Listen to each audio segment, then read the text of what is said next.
Daf Kuf Nun Beis Amud Beis, 4 lines from the top. Omaravo Kol Sha'armi B'fnei Ameis Yedei Ad Sheyistam Agoyel. Says anything that's said before the mace in front of the kever, the mace knows about it. He knows about it until the time Ad Sheyistam Agoyel, until the time that the aron, the covering for the aron, is closed. After that time, he doesn't know about it. That's the way Rashi defines the goyel. Taisa says the goyel is the matseva. Now, it's muchach from the Gemara and Brachos on Daf Yud Ches that the mace does know, even after that period of time. The Maisa where the person slept in the base of Kvaris and he heard the spirits, the neshamas of two young girls who were nifter, and it happened 1 year after the other. So the Meforshim explain that what it means over here is that the mace knows, he's aware constantly of what is being said. After Sheyistam Agoyel, he's not constantly aware. From time to time, the mace could be aware of what is being said. But on a regular basis, he's aware of it until the time at Sheyistam Agoyel.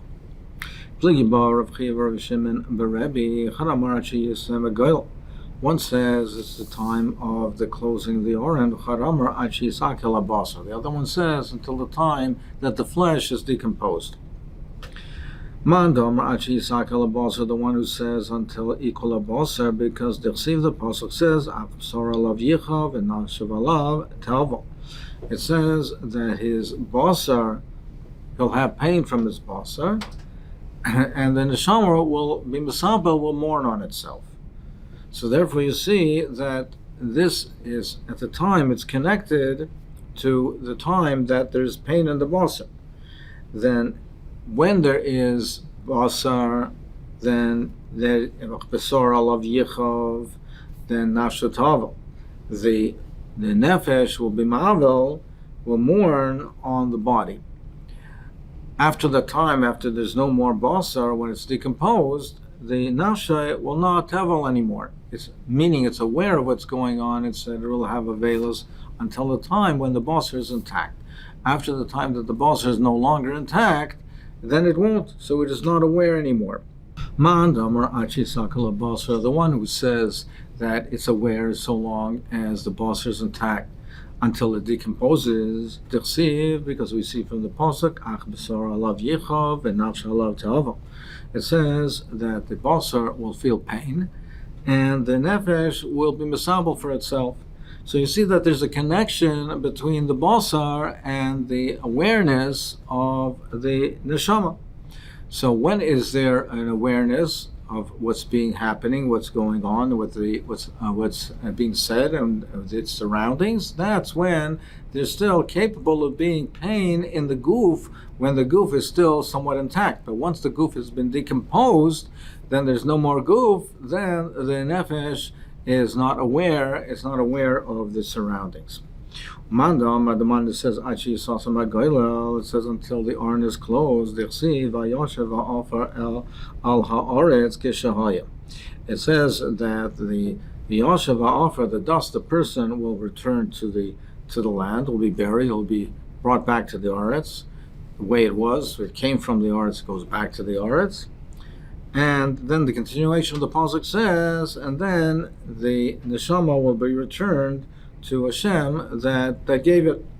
So you see that once the goof is in the offer, then there is no more awareness of what's happening. The neshama goes back to the Rebbeinu Shalom, and it's not connected anymore to what is happening in this world. So the ruach goes back to Hashem who gave it to us. So it says Hashem Nesana. Doesn't look like that's extra, that's miyuser. You could simply say Varuach Tashav Elokim. Why does Hashem Nesana who gave it to you? We darshan Tanala Kemoisha Nasnalach. Give it back, to return it the way it was given to you. Asher Nesana, the way it was given to you, that's how you should return it. So Tanala Kemoisha Nasnalach Betar. So it was given to you, the neshama was given to you, but tahara was pure, avhata betara. So when you return it, you have to return it in the state of tahara.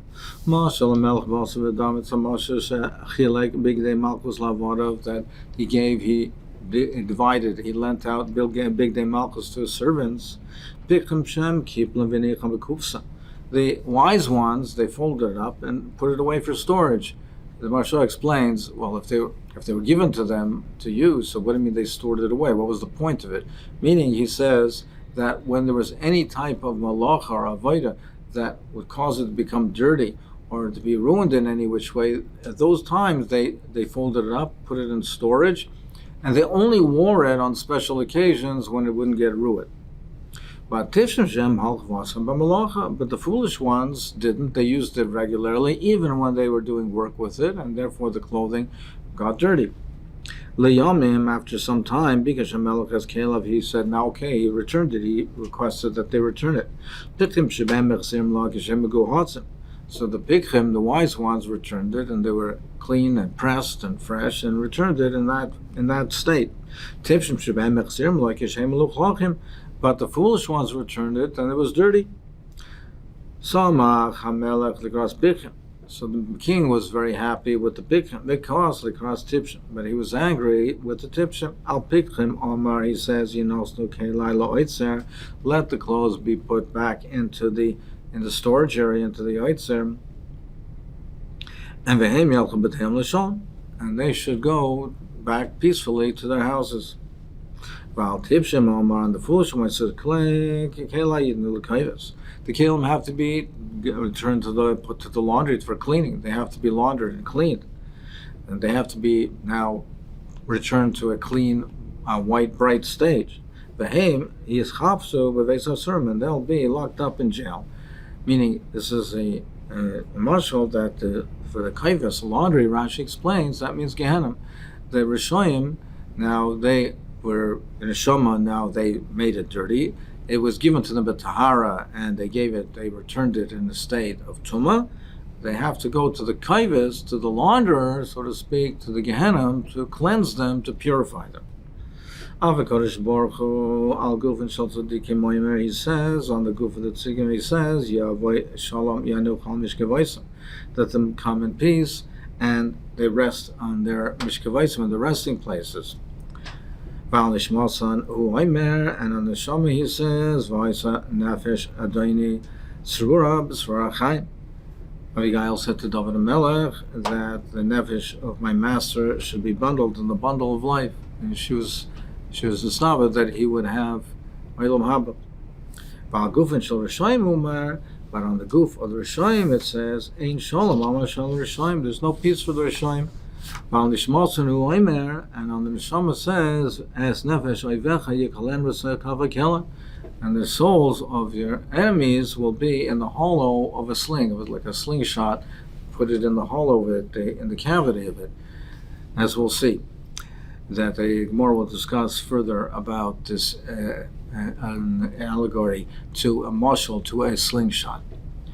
The Maharal explains. He says on the gufan of the tzaddikim is that they will rest in peace. What does it mean that the guf will rest in peace? I mean, the guf decomposes.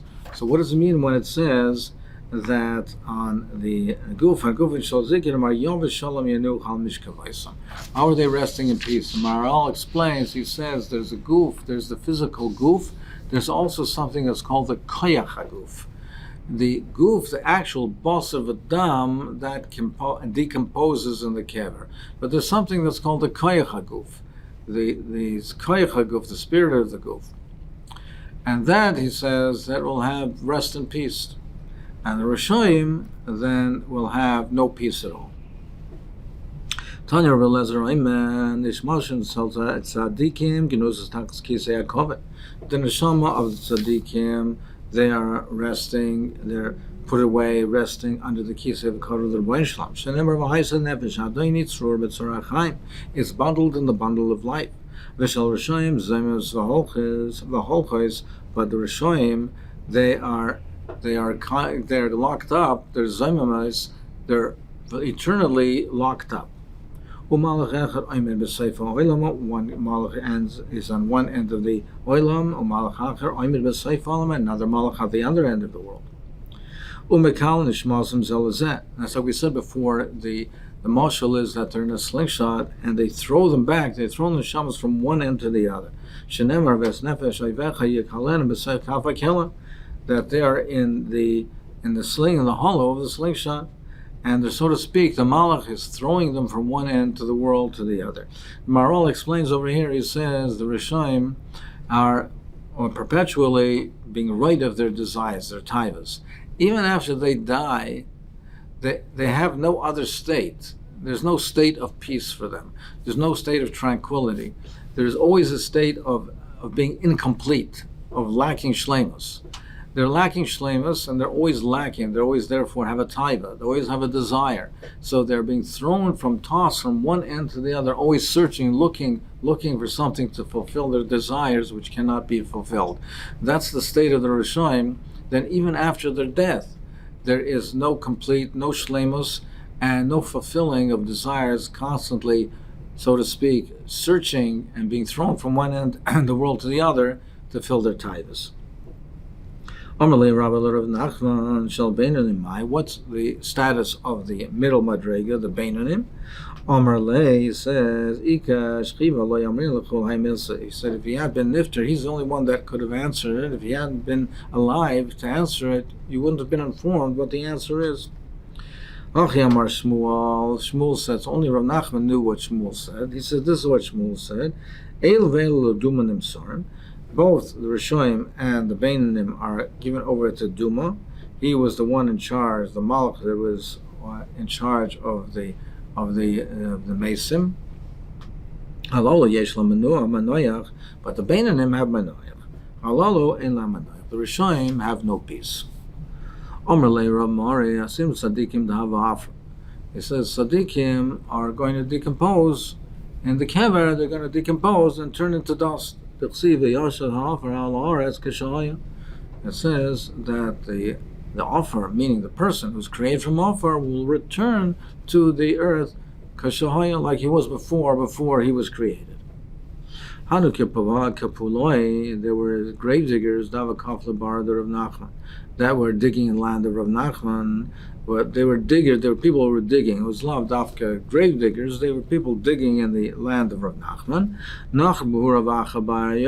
So they were digging, and they happened to come upon the corpse of Rav Acha bar Vaishya, and they happened to dig and strike the corpse of Rav Acha bar Vaishya. So he was angry, and he gave them a snort. Also, so the diggers who were digging, they were afraid, and they came back and they told Rav Nachman what happened. So they said, Nachar ben Gavra. They said a dead person was showed that it was Nachar with us. He was upset with us. Also, so Rav Nachman came and said to the Mez, Man Niumar, who are you? Omerle, the Mez said, Ano Acha bar Yoshia. He said, I'm Acha bar Yoshia. Omerle, Rav Nachman said, V'lav Omer Rav Mori. Didn't Rav Mori say, Asidi tzaddik dava afra, that the tzaddikim, the asidim in the future will decompose. So how is it that you're still intact? Omerle, the Mez said, Amon Mori. Who said? He said, who's Mori? Delay Adonale, I don't know who he is. Omerle, V'ha. Well, even so, but still, there's a pasuk, and the pasuk says, V'yashav afra al haaretz, kasher ha'keshahaya. So it says clearly in the pasuk that the Mez decomposes. So how is this that you're intact? Omerle, he said, the Akrach Vayeheles, the one who taught you Koheles Le'akcha Mishle, didn't teach you Mishle. Dirshu urkavat samais kina, because it says that the decomposing of the bones is kina, is because of envy. Why do the bones decompose? Because of kina. A person who has kina, jealousy, that causes the bones, the body to decompose. Anyone who has kina jealousy in his heart, the bones decompose. Kol shein la kina beliboy einas meisim markivim. So therefore, he said it's not for everybody. It's only decomposes for those who have jealousy. Galshishay Rav Nachman went out and felt the body, and Chazid is b'mishasha, and he saw that it had physical properties. It had substance to it. He could feel it. He says, well, why don't you get up and go home? The Mess answered to him. He said, it's not only that you don't learn ksuvim, you didn't even learn neviim, because it's an often a pasuk. You will know that I am Hashem. I am the one who will open your graves. Meaning, he doesn't have the ability to get up and leave the grave unless the Rabbi Shalom opens it for him and gives him the shus. He doesn't have that freedom to just get up and go. Omer Le, Rav Nachman said to him, well, it says that by Adam Rishon, it says you were created from offer and you will return to dust. So it says clearly that the mess returns to becoming dust. That everybody must decompose and become offer, that is shachas before Tchias HaMesim, and then they will be recreated. The tzaddikim gemurim, however, remain intact till prior to that time. They remain intact and they don't decompose. It's only at that time that they do compose, and the pasuk says ki offer atav ve'alafer tashuv, which means that it's inevitable that they will be turned to dust, that they will decompose. It is inevitable for everybody, but for the tzaddikim, it's only that sha'achas kaim tchias hamesim. Amalei how it's duki l'ravovo, it's duki said to ravovo. I'm recently shmason shlatikim genusas takas kisei hakovet. You say that the neshama of tzaddikim are under their safe in safety under the kisei hakovet. So oivya tamya hecha askel shmuel benegida. So how could the Shmuel be raised through the Uvyatama, through the one who is the Bala'ayv that raises the dead through the bones? How could she have brought Shmuel back from the dead? Omer Le, he said to him, Ravo said to Tzduki, that was within 12 months of the Misa. At that time, it was not, the mess is not yet srura, but srura chayv is not yet srura, but kisa tachas kisei hakovet. So therefore, there still is an ability to be mala the mess. The sanya called shnei masar chodesh gufa kayim, the nishmas oil v'yaredes. For 12 months, the body is kayim, the neshama goes up and comes down. La'achar shnei masar chodesh, but after shnei masar chodesh, the guf bottle, the guf is bottle, unishmas oila, and the neshama's oiler goes to shamayim, v'shuv enu yaredes, and does not go back anymore. So therefore, it's only within 12 months that is possible. But after the 12 months, the neshama of tzaddikim are through as tachas kisei hakovet.